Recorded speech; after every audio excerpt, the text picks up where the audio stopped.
Thank you so much for coming to our November webinar, and happy Veterans Month and belated Veterans Day. We're really excited to have Ashley Sequeira come and speak with us. Ashley is a veteran of the U.S. Army,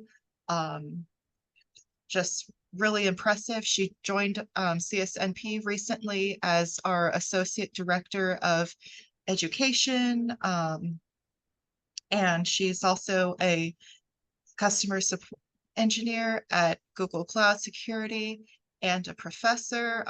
Just really glad that she's here today, talking about how she made this successful transition to her amazing cyber career from the Army.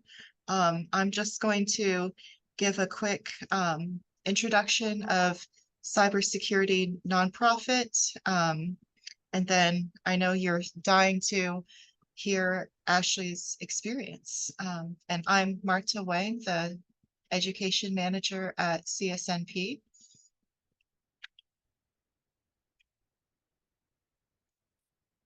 So Cybersecurity nonprofit is a nonprofit organization that empowers our community through inclusive and accessible cybersecurity education, awareness, and exploration. We have 4 pillars, which are inclusive education, cybersecurity awareness, diversity, equity, and inclusion, as well as exploration.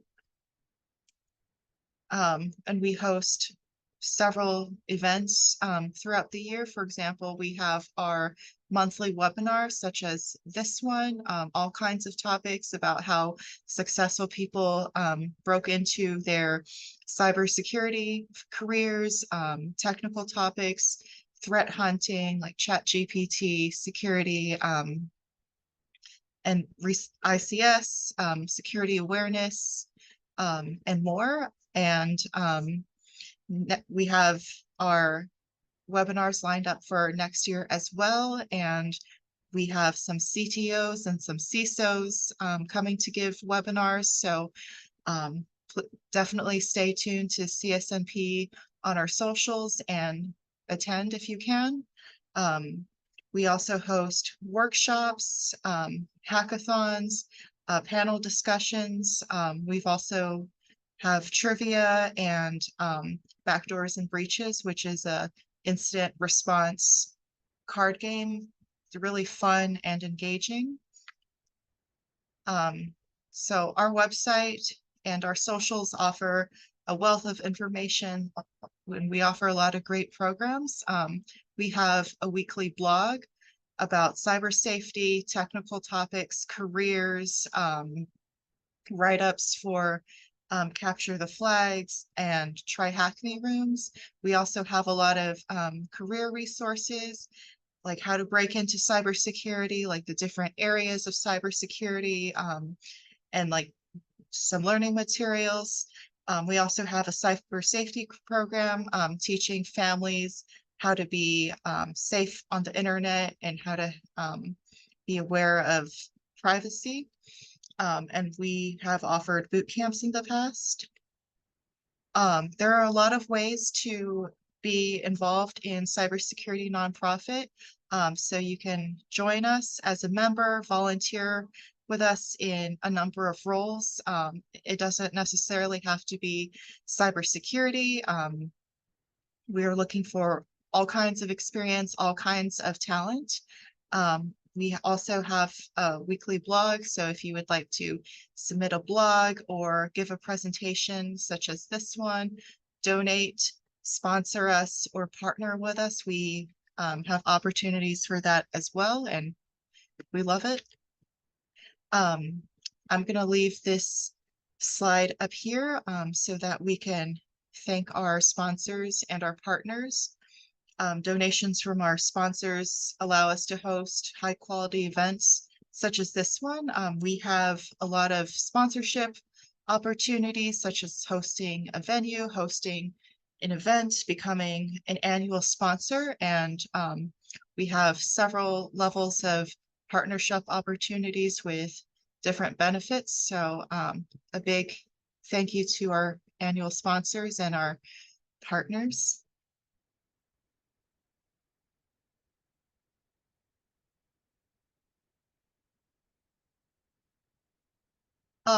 So if you like our content, we appreciate our donations. You can donate to us from our website. We rely on donations and partnerships to keep our membership free, to provide all these educational webinars and hackathons and help outreach and help do this outreach to educate people in underserved communities, to protect other nonprofits from threats, and to create cybersecurity programs for other nonprofits.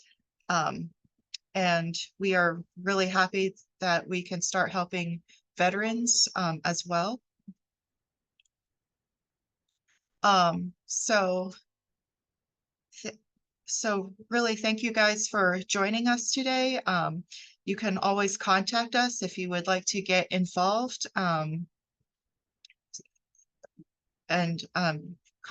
email us, website, and these are all of our socials. We would love any feedback as well. I think this is our first webinar for veterans, and we'd like to help veterans more. So please tell us what you'd like to hear from us. And with that, I will turn it over to Ashley. Sweet. Thank you. Let me reshare my screen for everyone. And I'll pop my camera back on. All right. Oh, I'm so dark. What's going on? Just kidding. All right. Good to, or I guess, meet everybody. Thank you for being here. So as Marta so nicely said, my name is Ashley Sequeira. And really what I want to talk to everybody about is just what are some of the things we can do to actually make that impact that we need to in order to get to that next stage or land that first job as we transition out of the military. Just a little more about me. So yes, I am a customer engineer for Google Cloud Security. I love volunteering. It's the middle of my Friday and I could be, out walking in the desert having great drinks or something, but I want to be here to talk to all y'all. I am a 4th degree black belt in Taekwondo. I am retired, but I like to still talk about it. It was a lot of fun. I actually was on the world-class athlete program in the Army for Taekwondo, so that was really awesome. Not everybody gets to do that. I have my master's degree from Boise State. I'm an adjunct professor at Boise State, and I am a corgi and Australian cattle dog, also known as a velociraptor owner. So just a little bit about me. So the reason I always do this talk is because I feel like there isn't a lot of undervaluing when it comes to networking, because I think the veteran network is one of the most powerful if you know how to leverage it in the right way to really take yourself to that next level. And if you're a Saturday Night Live fan, you probably recognize this exact scene. And it's true. Like if you need a job, unfortunately, the cure really is more networking in a lot of cases.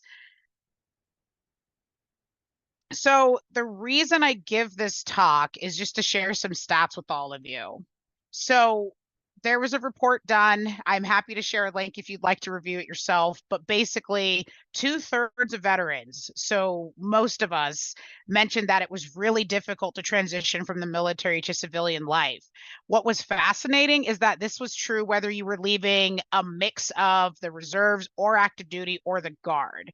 Like there's just not a lot of TLC, given to us as we're leaving. We get like maybe TAP, and as a reservist, your contract's just over. You get a memo and they just say, have a nice time. So a lot of us, close to half, don't feel ready to transition out. Like it almost feels like it sneaks up on you in a little bit. A lot of the difficulties were contributed to by like unemployment, health challenges. I mean, how many of us got injured in service and it impacts our daily life? Like these are things that a lot of our peers, especially for me being 35, I don't have a lot of 35-year-old peers with severe back problems and hip problems from carrying all that gear. So that's a big piece of it. The other piece is that there's really not a lot of time to figure out what's next. You get your orders cut, you get your time cut, you're done. Are you ready to figure out how to pay for health insurance, how to pay rent, like all these things that we don't have to do directly in the military? A lot of us, oh, another corgi dad, yay. A lot of us, I didn't get any support on how to transition out of the military into the civilian workforce. Even as a reservist, where some of us double dip, if you're in school, which is true for a lot of reservists, that's why a lot of us choose the reserves over active duty initially, is to complete school. If all you've ever done is sort of drill and sort of go to school, if you conclude your service, you're not prepared either. So knowing that, and knowing that all the vets that I've talked to, as well as all of the studies that I've read, have outright said that veterans need the most help with networking, which is why my last slide rings true. If you need a job, the really big cure is networking. The other reason I want to give this talk is because I think this talk is relatable. I feel like all of us have probably struggled, and some of the things I'm going to share with all of you, hopefully, I hope you don't have to relate, because a lot of it's awful, but there's a lot of good in there too.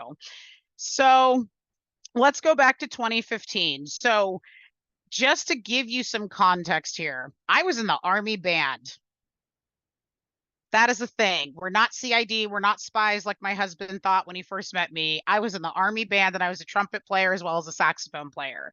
Now, music is great, but the whole purpose of trying to get into the civilian workforce is, unfortunately, we have to show what value we bring. And I don't know what value I would bring as a trumpet player, initially. So going back to 2015, I'd actually tried out for the national team for Taekwondo. And part of being on the world-class athlete program meant that we had a chance to shoot for an Olympic berth. I was not even close. I did try, but I was not close. So I got second at national team trials, but I decided to focus all my attention on attending the World Military Games, or CISM, in Korea. And so I was on active duty orders for about a year in preparation, training, traveling, competing, all of that stuff. So everything was paid for by the military, which was awesome. I was also severely underemployed. I was working at like a GameStop, or, I had actually had to leave my full-time job to go train full-time. So I had like a little help desk job or something somewhere that, the bills were paid, but I definitely was not like in a position where I had like a lot of savings. So if any of you know anything about amateur sports, it's all out of pocket, even when the military is paying. So if they're not giving me time, or they're not giving me orders to go to certain things, I'm paying out of pocket for entry fees, for travel, for hotel, for food, everything. So knowing that my orders came to an end, I was unfortunately assaulted in my last unit. My dad was struggling with his health. Like, it was just this snowball thing. And I was sleeping at my friend's Taekwondo gym in their office by the end of 2015. So I literally had no place to call home. I couldn't go back to my parents because my dad was really sick, so there wasn't any room for me. So I was showering at the gym, the Crunch Fitness or whatever down the street. And I was just trying to figure out what to do, and the hard part with this is that I actually did reclass in my military career before I got out to 25 Bravo. And so for any of my 25 series out there, that means IT specialist. But the problem was that I got promoted back into the band when I got my E6. So instead of getting promoted and staying in signal, I got sent back to the band. So I didn't even get to apply the skills that the military had taught me. So by the end of 2015, I was willing to accept any job that paid more than what I was making. And one of the things that ended up working out is I got picked up at Apple Care in Elk Grove, California, to get on the phone and get yelled at by customers all day. Wonderful. But that first job is everything. And one of the hardest things I had to accept, especially as a vet, all of us are high performers in our own way. And I had to accept that sometimes you have to just take the job you can get so that you can get the experience to pivot later. However, in 2016, I finally got reassigned to a signal unit. My clearance was reactivated. And so I was actually able to pivot from Apple to Sandia Labs because it's federal space. Your clearance helps you out. Working as a contractor, another great way to get experience. And again, everyone's scenario is different, but if your goal is to break into cybersecurity, you need to have demonstrable tech experience. Help desk counts. Your physical security experience also counts because you're used to having to understand the mindset of protecting assets and protecting expensive equipment, because doesn't the military always let us know how expensive that equipment is? The other thing too is that your soft skills, something that we don't always get to practice in the military, are really, really important to help you get in the door. Even if you're not the most technically savvy person in the room, having emotional intelligence and having soft skills can help you stand out as you're building your network and as you're making these different connections. So, summer of 2016, I kind of, I wasn't struggling as bad now, right? And so I met my now husband.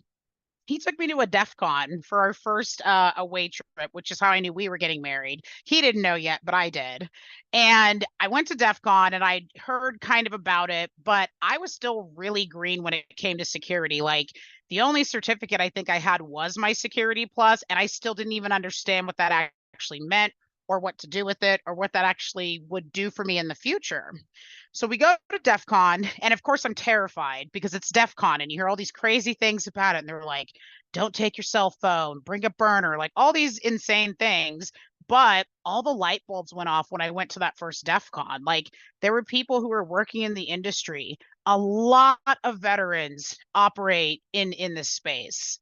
And I actually talked to two different folks who were both Army vets themselves, and they suggested, they're like, well, hey, if you want to learn more about it, like, do you have access to a community college or any other kind of, educational learning program where you can still leverage a little bit of your GI Bill so you can take some classes and round out your knowledge? So I want to take a minute here to really just give a shout out to community college programs, especially if you are a vet that already has, say, like a bachelor's degree. Community colleges are often the much cheaper option than doing like a boot camp where they're charging you 10, 15, 20, $30,000 for 14 weeks and they can't guarantee the outcomes. Whereas when you're attending a community college, number one, a lot of the modalities are online. Community colleges understand the struggle of working students. Community colleges also understand like that vets need a lot more support, and most campuses have tons of support for veterans.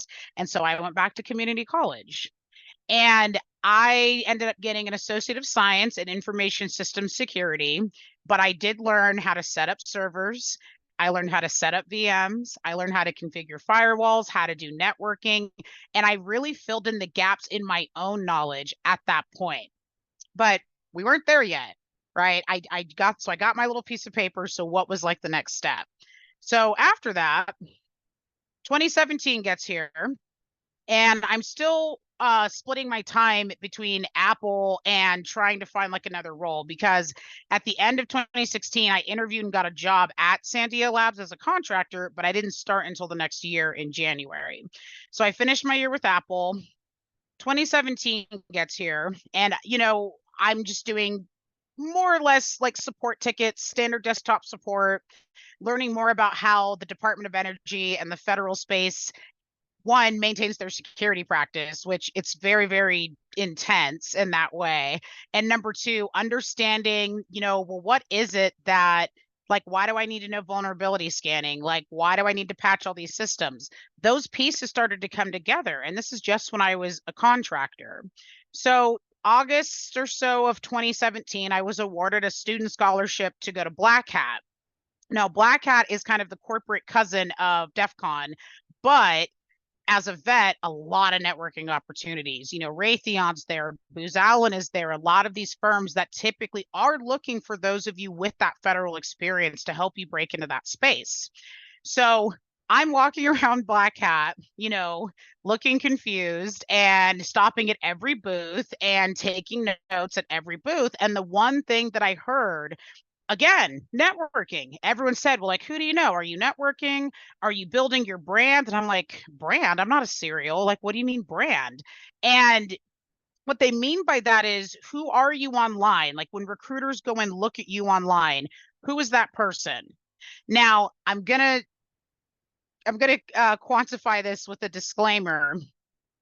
I'm not saying you can't say what you want on your LinkedIn, but if you're out here saying crazy stuff on your LinkedIn, regardless of how you feel about whatever is happening in the world, employers are likely not going to want to engage with you. And I was guilty of this back in the Facebook days, okay? I have not been guilty of this on my LinkedIn because there's a lot of eyes and you want to present the best version of yourself to show a company, hey, I'm a good person to add to your team, or I'm a good person to add to your business. So I make my LinkedIn and, it still needed some work, but I actually managed to land my first security analyst job right after Black Hat. So the contract ended and I moved into another contract to help build a SOC from the ground up for a healthcare company outside of Sacramento. Now, this was really interesting because everyone in there, we all really wanted to be in security. Quite a few of us had Sec Plus. There was a lot of different mixes of experiences and things like that fell into this particular group of folks. And so at first we're like, okay, cool. They're telling us, hey, you're all contractors, but we're going to have a spot for everybody. And we're like, great. So we're just doing our job, getting through the day, etc.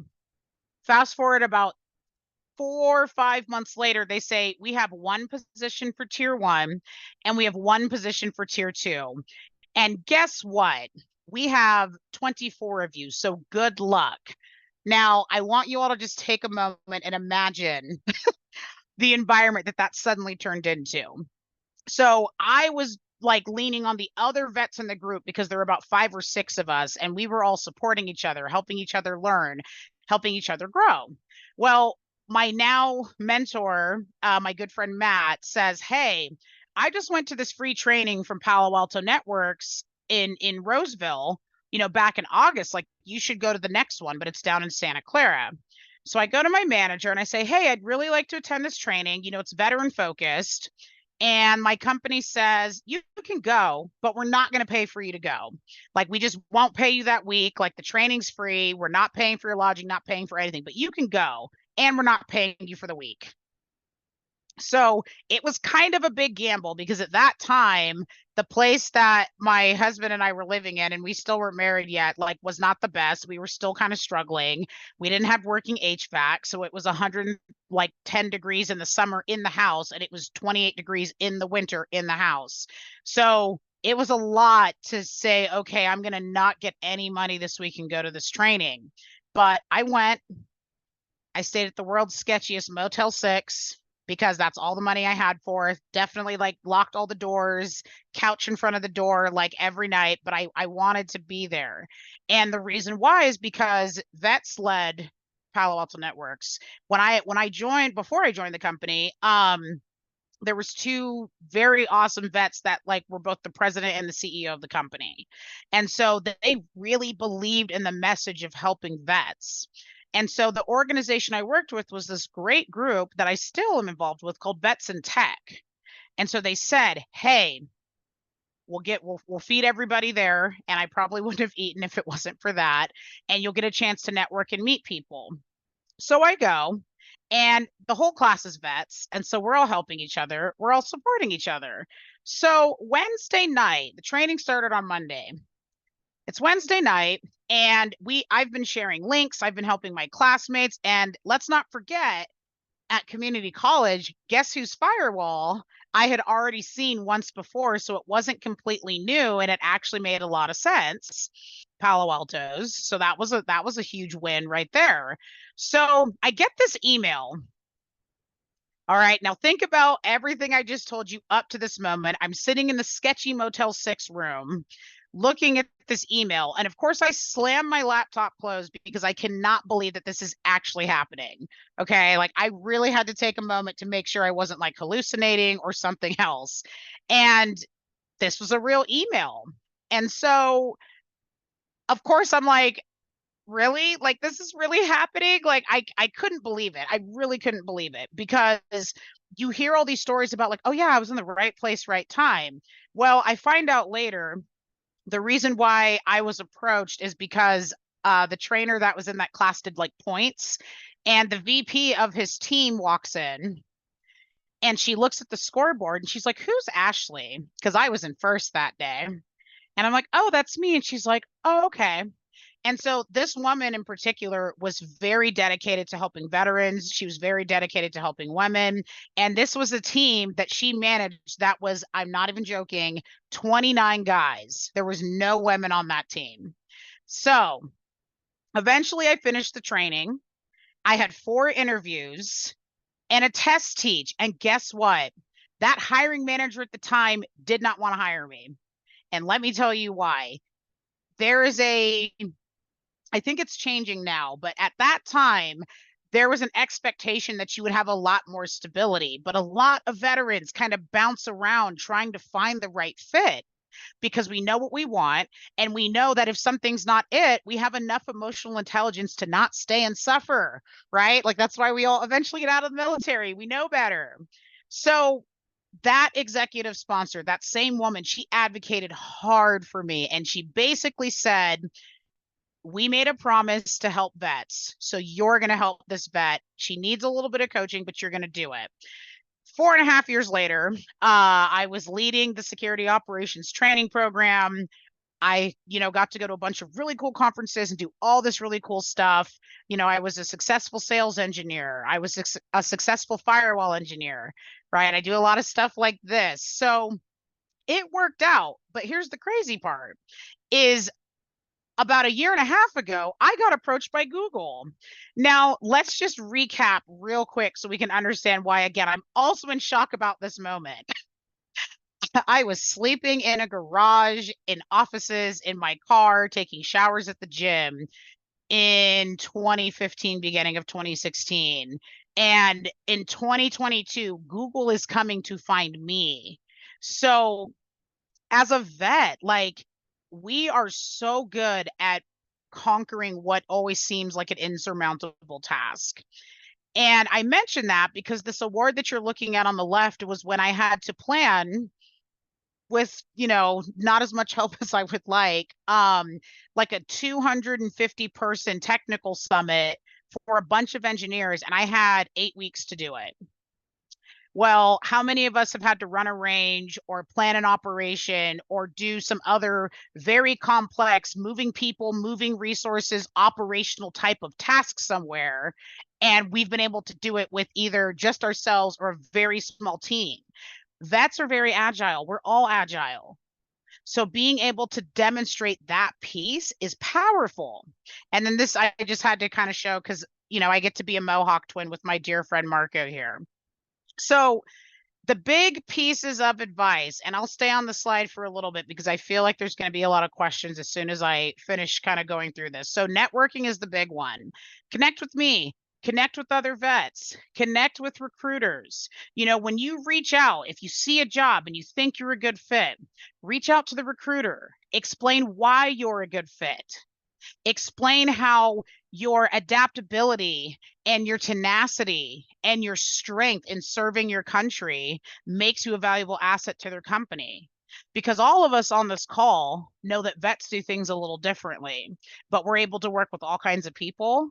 We're able to work in a team. We're able to work independently. We are the most flexible and adaptable workforce out there when it comes to cybersecurity. And our mindset already lines up with the expectations of being successful in these tasks. Build relationships everywhere you can. Believe it or not, I'm a huge introvert. I actually am like over here trying not to like freak out, being on camera talking to you all, but you have to build relationships everywhere you can.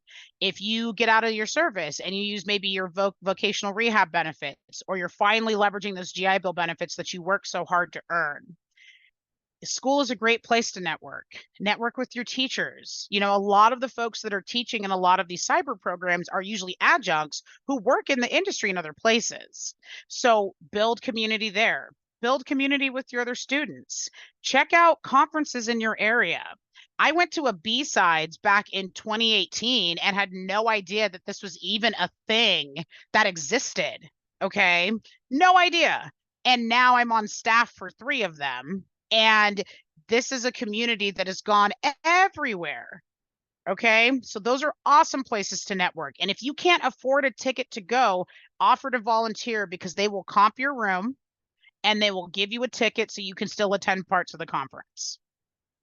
The second, or really the third thing, is to watch out for opportunities. So has anyone seen that SANS Immersion Academy thing going around right now? The applications close on November 30th. It's specifically targeted to vets. Apply. All they can do is say no, but please, please apply to those things. There are also Yes, tons of please just, apply. yes. Thank you, Marta. Yeah, Yes. Apply, apply, it's apply. $24,000 worth of free training. It's like, what a good opportunity. Yeah. Like apply, because the worst thing they can do is say no. That's it. Like that's all they can do is say no. There's nothing else that they can do beyond that. Another big one that I think a lot of folks, and especially vets, and I've been seeing this a lot, and it's been breaking my heart. You don't know what you don't know. And I think it's safe to say that I think a lot of us know that there are a lot of folks that do serve in the military that might be the first one in their families to even pursue their education or an opportunity like that following their service. Well, not all programs are good programs just because they accept your GI Bill. Do your research, search around. Like if you go to a program and you search for that program or that degree on LinkedIn, but everybody with that degree either is looking for a better job or they don't have a job, maybe that program doesn't have the outcomes that you would expect. Okay. So be in mind, be like that has to be like top of mind, like right here. The best one that I did, and this has actually worked for me every single time I've done it, is find someone doing what you want to be doing, especially if they're another vet. And I say this with nothing but love. Please ask to set up a coffee chat. Do not demand their time. Do not demand they connect with you. Like manners are everything. I, I don't take very kindly when I get like a connection request or a message that says, you need to connect with me and help me. I don't need to do anything but be myself. Okay. But there are a lot of folks, myself included, that are out there ready to help. I'm always available within reason, I guess, to set up coffee chats. And I always want to help talk and just kind of hear what's going on. So I'm going to leave this here for just a second.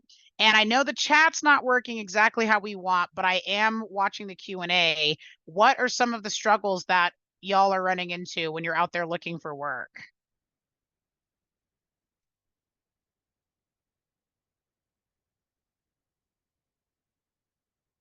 Please don't be So shy. the chat is working for me. Did people see the resources that I just posted? It's only going to host and panelist, Marta. Uh, Oh, Oh, I also sent one Roberto. to everyone. Oh, is it working now? Okay. Oh, okay. I'll put it in the Q&A too. Oh my goodness. Getting ghosted. No, Roberto, that's terrible. Ah, you've memorized the rejection letters? No, that makes me sad. So this is where I think networking really makes a difference. My job at Palo and my job at Google were both referrals because I had built those relationships previously. There is a lot of power in having your resume or a referral more or less hand walked into a recruiter versus applying off the street. Like, I'll just be totally real with all of you. You have all probably seen on LinkedIn how there's like hundreds of thousands of applicants sometimes for one rec because it's remote. But the folks who usually get it are often the ones who are referred internally. Ah, okay, that's a good one. That's a good one, Josh. Yeah, so Josh said a challenge is understanding what the civilian jobs actually do versus the vague descriptions. That is so valid because if it says like you work as part of a team, like okay, like doing what, right? So there are some tricks to kind of understanding those job descriptions. There's a push right now in the industry too that I've been seeing where people are kind of calling recruiters to task to be like, hey, like you need to write a better job description so I understand like what you're asking and what you're doing. So The civilian jobs themselves too, the one thing that I always recommend, if you see like a listing, and I'll just use Google as an example. If you go look up like, oh, who are customer engineers at Google, because you can do that at LinkedIn, you can kind of see and kind of align their skill set to like what the job might be, maybe take a look at their certifications, see what kinds of things that they have that are putting them in that role. That's how I usually get around that. Roberto, you're right. Yeah, so about 70% of jobs are secured through referrals. It's kind of insane. I've only had 2 jobs, no, 3 jobs where I've gotten it from applying off the street, and it's because they were recs that were up for forever and they couldn't find people. Otherwise, like, you had to know somebody. What else? What other challenges are we seeing out there?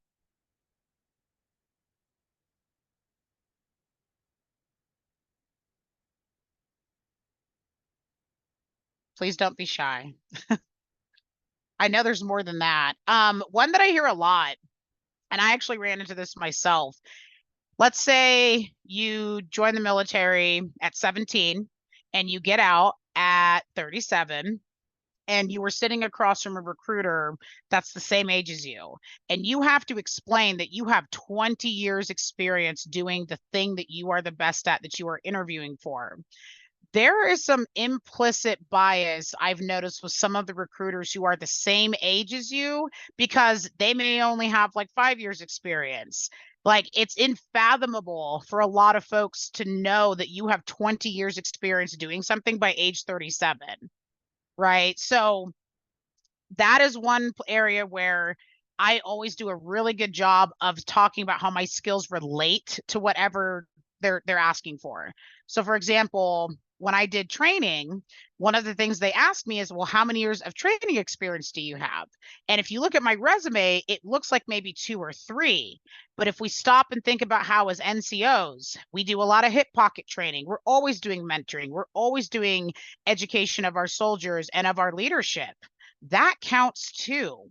And being able to explain something like, I've had to talk to, executive stakeholders or high level stakeholders in a military organization that ended up having, millions of dollars of impact. That is a different statement than saying, I was an E6 and this is what I did in the Army as an E6. Yeah, Ronnie, that's a really good point. So Ronnie said that I reclassed to 25 series too. It's a thing that happens. He said that he was having a problem with translating his resume, learning to market myself to change the we for the I, and everything at the beginning, but thinks he's good, but you think you're good. Oh yeah, not knowing the right people. Yeah, Dallas Fort Worth is like a big tech hub, so you definitely have to network. But Ronnie, I will do this for you. I know a lot of people in that area. So make sure you connect with me on LinkedIn and I will personally make sure you get connected because vets help vets, right? Um, any other questions? We still have quite a bit of time, but I want to make sure that we have, a chance for good, I guess, me reading out your chats. No problem. Yeah, happy to do that.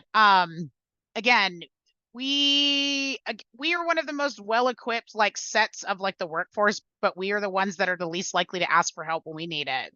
So being vulnerable, being okay with asking for help, working on our emotional intelligence, all of these things do help because it shows in an interview and it shows when you're interacting and talking to people that, all of the misconceptions that people have about people that go into the military are just simply not true. Anything else?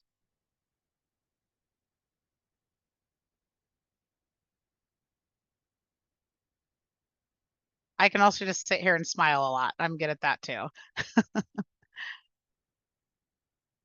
Marta, what would you like to know? I don't know. Let's see. If I were a hiring manager, I would definitely hire vets because it's like you already got experience in like IT and like threat intel. So I've actually spoken to a lot of vets at summits who say that they have a hard time finding civilian jobs in like IT or or like cybersecurity, but they worked as an IT technician, a network technician, and or like threat intelligence in the Army, and like something like why? Because this is like the top candidate to me.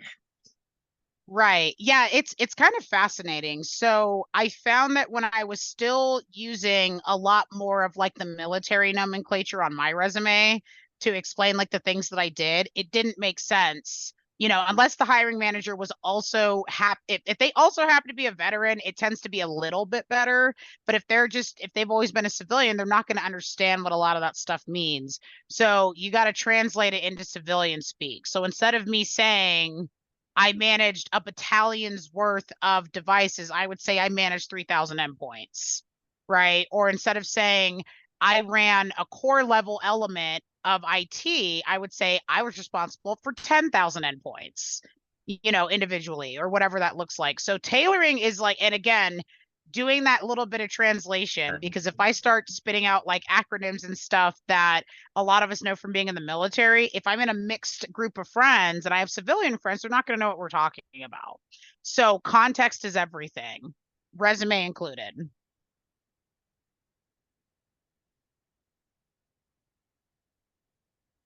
So maybe I'd like to hear from our attendees, maybe how we could best help you. Like, if you would like to be pointed to career resources, we do know my friend Paul shares a lot of resources for helping vets, and he also created a free, and I have to be careful not to use the word boot camp because he hates the word boot camp. um, but a completely free training program that's very helpful to vets transitioning to their cyber career. And then while Ashley was talking, I just found a program through Syracuse that gives transitioning service members and active duty military spouses one free cyber training courses. So there's CISSP, just about every training certificate from CompTIA. There's Cisco. I put it in the chat, but I don't know if people can see that, or you can email me and I'll give you the list. Oh, it's Marta, MARTA .wang@csnp.org.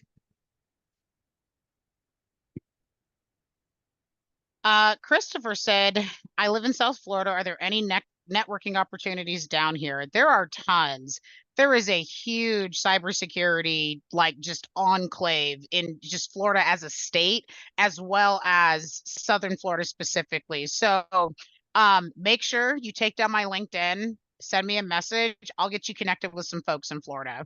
Happy to do that. I know people in most places. So South Florida specifically, there's a few of like the DEF CON groups down there. There's a bunch of educational stuff down there. There are just general meetups. There's a lot. So happy to share and point you to all those resources, Christopher.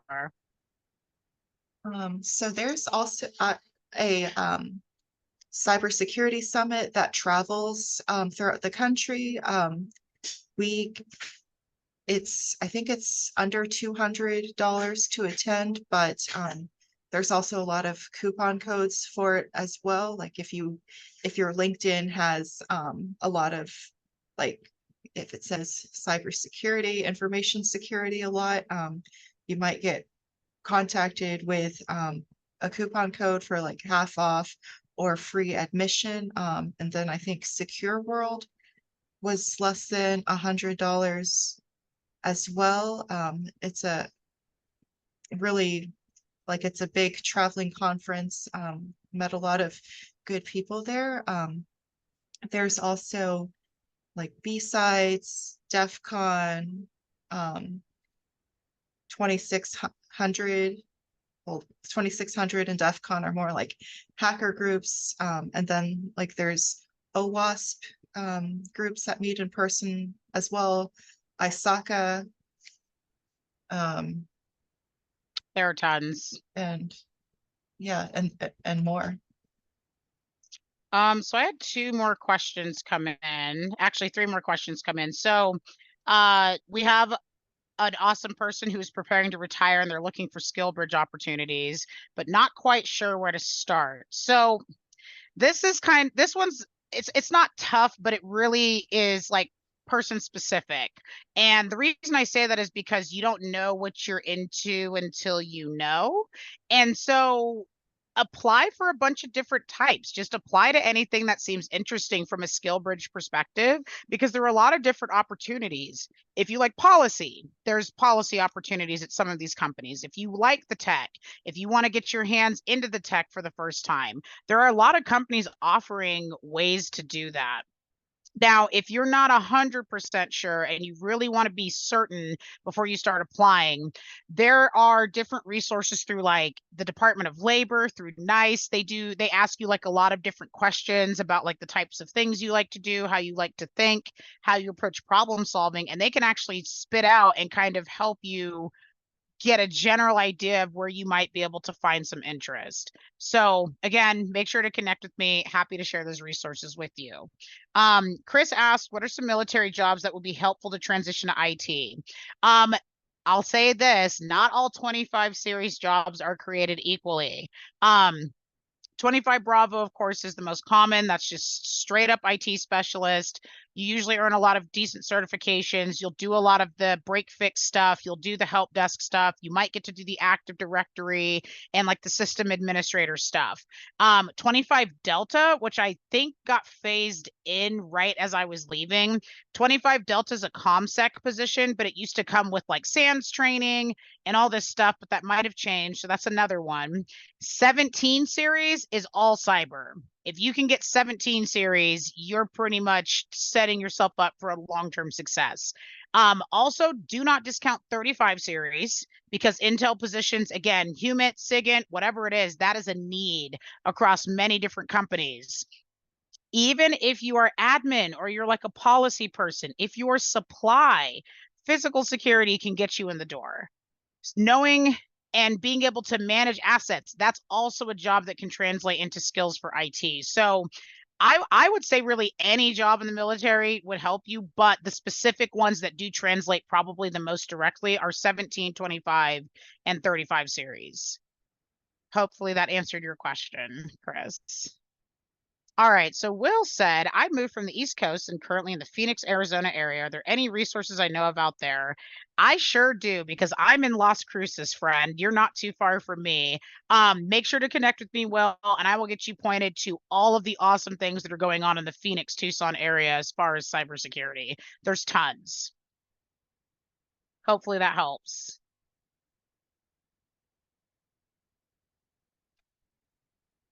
Cool. Well, we have a couple of minutes. Any final questions or thoughts before we wrap things up today?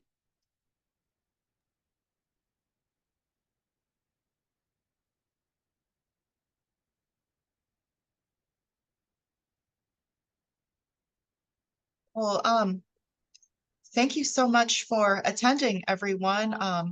And Ashley, your journey is incredible, and thank you so much for sharing that with us. And it's so inspiring. So I hope some of you were inspired today. So we have so please contact us if like what you want to see for helping veterans. This initiative's kind of new for us, so we want to be able to put out the right content, to put out like good content for you guys. We just really want to help people get into cyber and like share our love for cyber, for nerding out. So please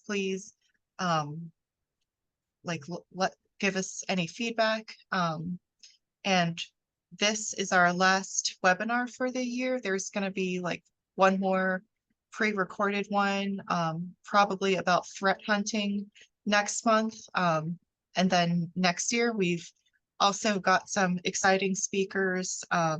We've got like the CTO of Scythe. We got the CTO of the Center for Internet Security, who I met networking last Tuesday at the Boston Cybersecurity Summit. So she's going to come speak with us probably middle of next year. And we also have like founder of Perdition Security, and then Phil Wiley as well. Let's see. And our trivia games are really fun. And our backdoors and breaches games are really fun. So we'll have those like every month. And there's prizes. There's Try Hack Me. There's Try Hack Me vouchers at every cyber trivia game. So that's really valuable to add to your experience.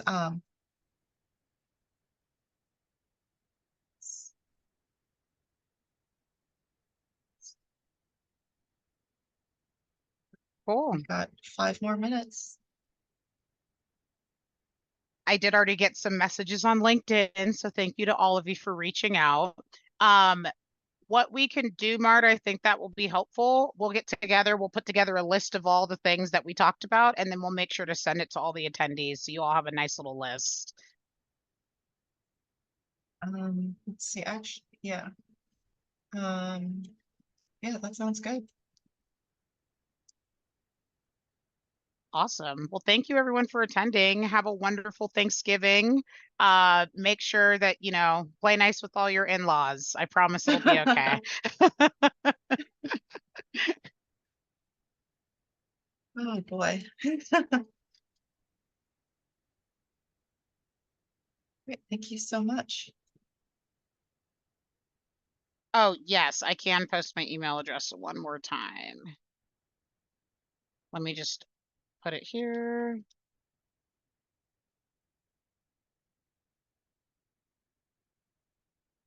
Here, let me do it this way. It'll be easier if I do the slides again. Sorry. I promise I'll let you all be free in just a second.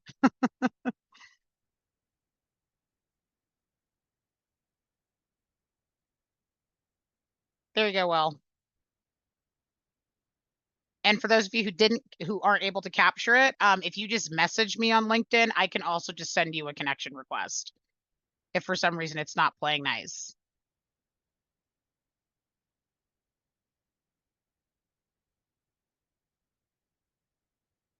Awesome. Thank you, everyone. Have a wonderful weekend. Take care.